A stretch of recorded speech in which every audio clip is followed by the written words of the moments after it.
Good evening, नमस्ते, नमस्कार आप सभी को। कैसे हैं? बढ़िया। उम्मीद करती हूँ सब अच्छे होंगे और खूब मज़े में होंगे। आपको पता होगा, सबसे पहले तो मैं इन्फॉर्मेशन दे दूं कि मैं स्पोकन इंग्लिश का लाइव न्यू बैच 28 मार्च से मैं शुरू कर रही हूँ। From basic to advance level complete रहेगा आपकी writing skills, your reading skills in the your spoken part और लिसनिंग। बिकॉज एक लैंग्वेज को सीखने के लिए अगर हमने सोचा कि स्पोकन सीख लेते हैं, राइटिंग छोड़ देते हैं और एक काम करते हैं लिसनिंग वाला रहने दो यार, राइटिंग वाला रहने, पॉसिबल नहीं है। जब आप किसी लैंग्वेज को सीखते हैं तो आपको इसके दोनों इनपुट और दोनों आउटपुट पर ध्यान देना होगा। तो इट्स मीन आपके चारों की ही प्रिपरेशन आपको आवश्यक है इंग्लिश के अंदर। तो मेरा एक नया बैच 28 मार्च से आ रहा है। अगर आप ओशन गुरुकुल्स की एप्लीकेशन अगर आपने डाउनलोड कर रखी है तो ठीक है, अदरवाइज आप डाउनलोड करके इस बैच को वहां से ले सकते हैं। अच्छा, आज हम क्या सीखने वाले हैं?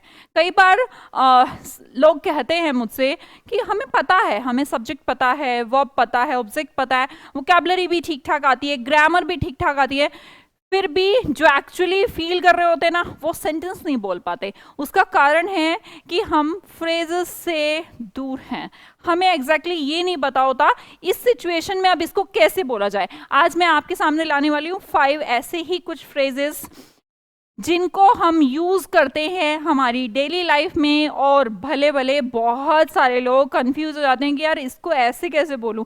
फॉर एग्जाम्पल देखिए, स्पोकन इंग्लिश के बैच के बारे में अच्छा एक और इन्फॉर्मेशन आपका, ऑब्वियसली चारों चीजें इसके अंदर रहने वाली है आपकी, speaking, writing, speak and listening and reading section also. हम स्टोरी, रीडिंग, राइटिंग इन पे भी काम करेंगे। दूसरी चीज, कितने महीने में कंप्लीट हो जाएगा? तो 3 मंथ्स में आपका बैच कंप्लीट हो जाना है, और लेकिन आपके पास बैच 1 ईयर तक रहेगा। ठीक है, चलिए फिर आज देखते हैं हमारी आज की क्लास।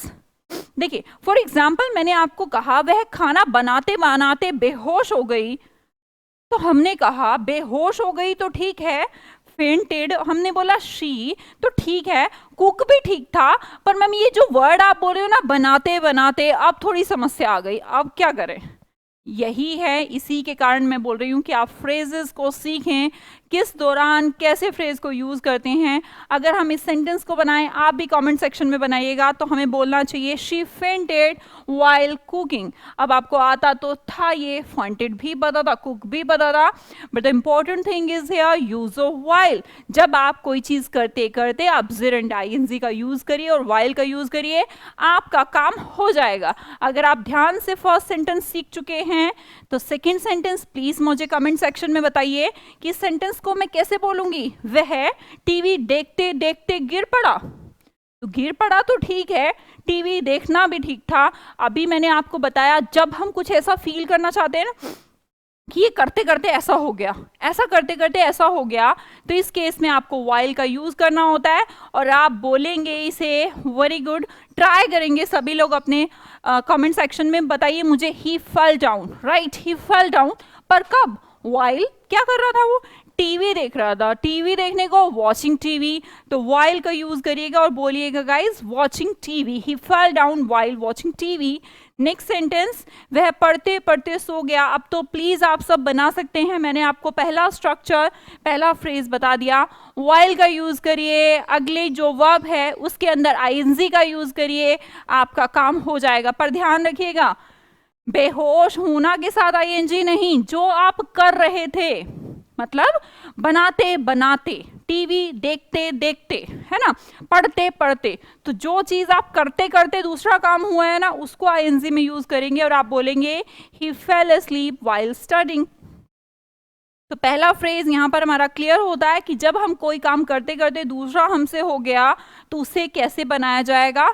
तो guys, structure number 1। Now come to the second one. देखिए आपके सामने एग्जांपल, मैं मरते मरते बची। तो जब आप कुछ करते करते, पर ऐसा हुआ नहीं, आप बेसिकली कहना चाह रहे हैं कि मरे ही तो नहीं, पर एकदम ऑलमोस्ट मरने ही वाली थी, तो उसमें कौन सा फ्रेज यूज करते हैं? अब देखिए, अब सबको पता है मैं मरना बची, सबको पता है, पर अभी दिमाग में नहीं आ रहा होगा कि कैसे बोलूं इस सेंटेंस को कि मैं मरते मरते बची। और अगर आप अपनी डेली लाइफ में यूज करेंगे तो ऐसा कोई सेंटेंस यूज नहीं होते। राम स्कूल जाता था, गीता गाना गाती थी, ऐसा कुछ नहीं है। हम अपने आसपास देखेंगे तो हमें कुछ ऐसे ही फ्रेजेस मिलेंगे कि हाँ हम ऐसा ही तो बोलते हैं। देखिए सेकंड फ्रेज को मैं बोलूंगी आई वॉज ऑलमोस्ट डेड। इसका मतलब है जब भी आप कोई चीज ऐसी कहें, कुछ भी ऐसे करते करते कि ऐसा होते होते बस ऐसा हो गया, तो बोलेंगे आई वॉज ऑलमोस्ट डेड। आपको इसमें बची बची पे दिमाग नहीं लगाना, आपने बोला मरने ही वाली थी, बस मरी गई थी, तो आई वॉज ऑलमोस्ट डेड। जैसा कि नेक्स्ट एग्जाम्पल आपके सामने, उन लोगों की शादी होते होते रुक गई। तो बेसिकली शादी हो रही थी, इसी दौरान मामा को याद आ गया कि दहेज कम दिया है, रोको रोको शादी रोको।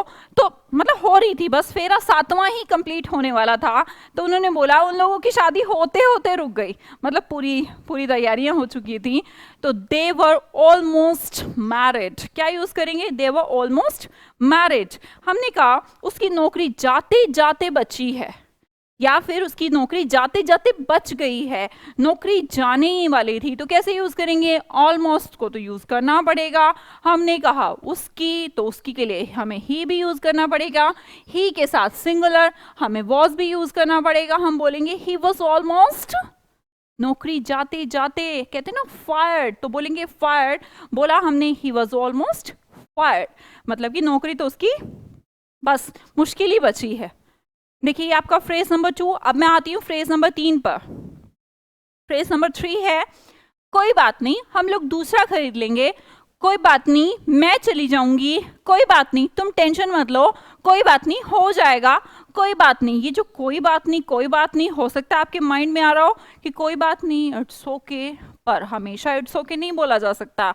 आप कहना चाह रहे कोई बात नहीं हम लोग दूसरा खरीद लेंगे, इट्स ओके का मतलब तो ये हो गया कि ठीक है, फर्क नहीं पड़ रहा, या फिर एक्सेप्टेड कि तुमसे गलती हो गई है। पर हम कहते हैं कि ठीक है अब जो हुआ सो हुआ, कोई बात नहीं हम दूसरा खरीद लेंगे।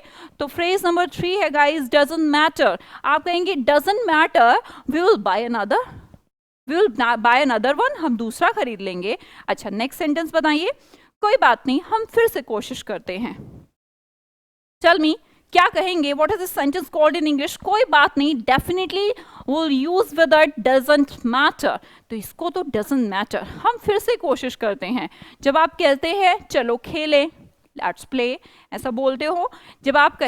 जब किसी से कहते हैं कि चलो हम ऐसा कर लें, तो आप लेट का यूज करते हैं और बोलेंगे यहाँ पर let's try again, doesn't matter, let's try again. एक बार में गलती हो गई, दूसरी बारी में जरूरी नहीं है कि होगी, तो आप क्या कह सकते हैं, लेट्स ट्राई अगेन।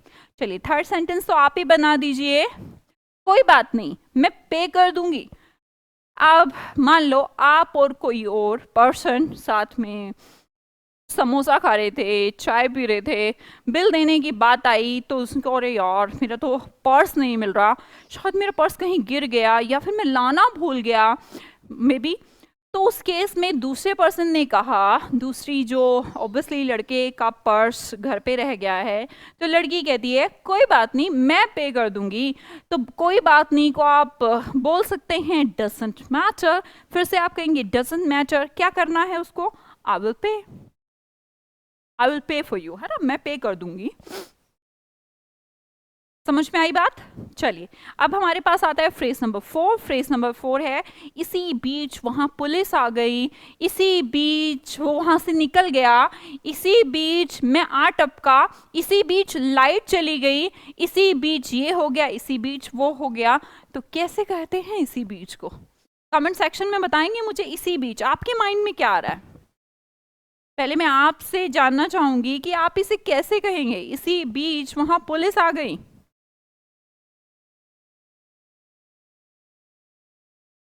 आप में से हो सकता है इन द मिडल, मीन, कुछ भी आप यूज कर रहे होंगे, पर मैं आपको बता दूं इसी बीच के लिए फ्रेज यूज होता है इन द मीन टाइम। तो आप कहेंगे in the meantime the police arrived there, वहां पर पुलिस आ गई, in the meantime the police arrived there. Okay चलिए नेक्स्ट सेंटेंस बनाएंगे, इसी बीच उसने फांसी लगा ली।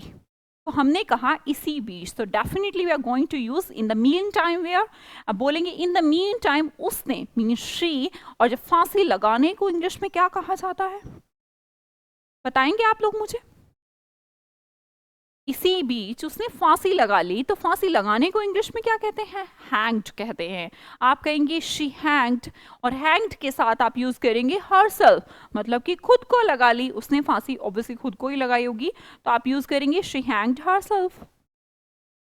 नेक्स्ट सेंटेंस देखिएगा, इसी बीच वो घर से निकल लिया। मान लो कि मम्मी पापा की लड़ाई हो रही थी, हमने कहा कि बच्चे का नाम है राहुल, राहुल कहाँ गया, राहुल कहाँ गया, कि बस ये दोनों लड़ रहे थे, इसी बीच वो घर से निकल गया। तो ऐसा हो सकता है, निकल लिया, निकल गया। तो in the meantime he घर से निकल गया, he sneaked out of the home. क्या यूज करेंगे? He sneaked out of the home. चलिए, in the meantime he sneaked out of the note class home. Okay, इसमें एक बार मुझे बता दीजिएगा आपको फ्रेजेस कैसे लगे और इन्हें आप डेली लाइफ में यूज कैसे करेंगे। प्लीज गाइज इन्हें यूज करिएगा, बहुत अच्छा लगेगा आपको। दूसरी चीज मैं फिर से बता दूं कि मेरे स्पोकन इंग्लिश का नया बैच आ गया है जो कि 28 मार्च से शुरू होने वाला है। आप इस बैच को परचेज कर सकते हैं। कहाँ से परचेज करेंगे? हमारी एप्लीकेशन प्ले स्टोर से आप डाउनलोड कर लीजिए ओशन गुरुकुल्स, वहां पर ये batch basic to advance level आपको वहां पर मिल जाएगा। चलिए ठीक है, क्लास को बताना बिल्कुल ना भूले आपको कैसी लगी। Thank you so much, bye bye.